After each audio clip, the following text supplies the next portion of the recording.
Kuna siku tutakubali mjumbe wetu akae ndani kama mnyama. Mjumbe atolewe twende nyumbani naye. Kama kuna makosa twende kotini. Tulikuwa tumeambiwa ni saa 7, sasa ni saa ngapi? Saa 8. Kwani kuna mpango aje? Tumepanga aje? Sasa ni bado yoyo. Tunatuka kwa hiyo kitu. Lazima. Mheshimiwa aende kotini. Mheshimiwa atolewe aende kotini.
Yapelekwe kotini, hatuna biashara nyingine hapa.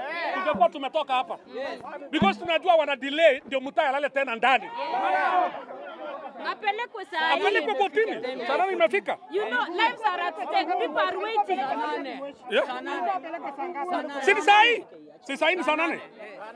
Apelekwe saa hii. Tunajua wanataka kudelay ndio alale tena mara ya pili. Tutakataa hiyo. Hatuwezi tukakubali. Ile kitu wamepanga ni kupeleka Mutai kotini 5.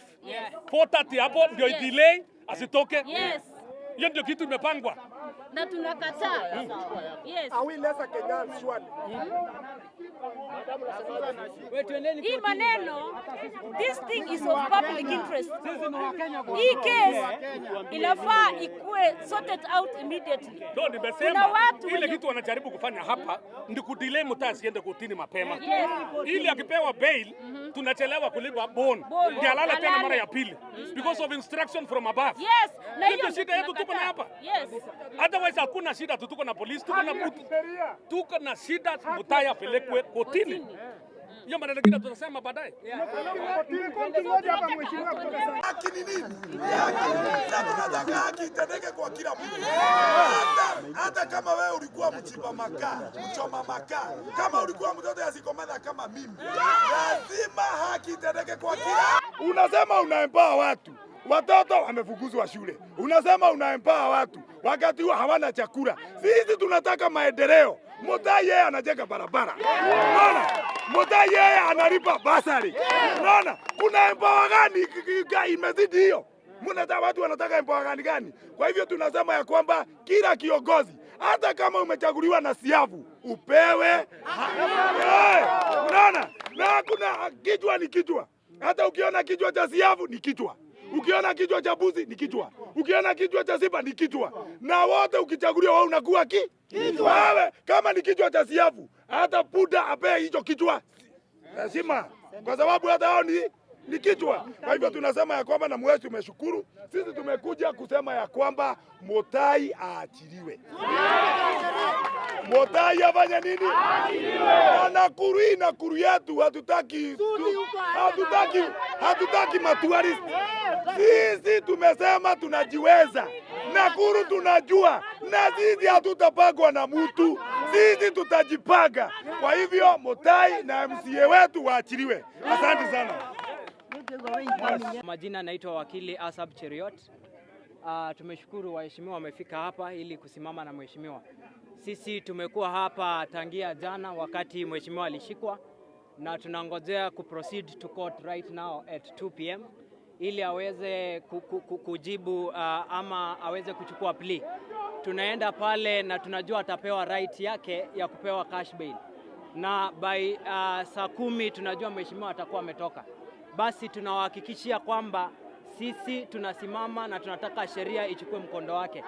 Wale vijana ambao walishikwa 12 juzi wamewachiliwa wote kwa dhamana ya 20,000 cash bail each. Na hata mheshimiwa tunajua by today atakuwa ameachiliwa. Asanteni sana members of the public, tuko sawa na sheria inachukua mkondo wake. Asanteni. Kwa majina ni Felicitas Malatit. Ama Senator Aspirant Nakuru County. Na kwa hii mambo tumefuatilia tangu juzi. Na sisi hatuna furaha kuona ya kwamba mheshimiwa amekuwa kept mpaka saa hii. It is all wrong. Tunataka mheshimiwa arilisiwe. Na mambo ya kukua discriminative. Tunaona hizi vitu ni orders from above. Kuna watu ambao wameingililia hii maneno. Tunataka kina Sudi na wengine waachane nayo. Tusimame imara. Sisi tunasimama imara na mbunge wetu. Na hatutakandamizwa, tutasimama imara.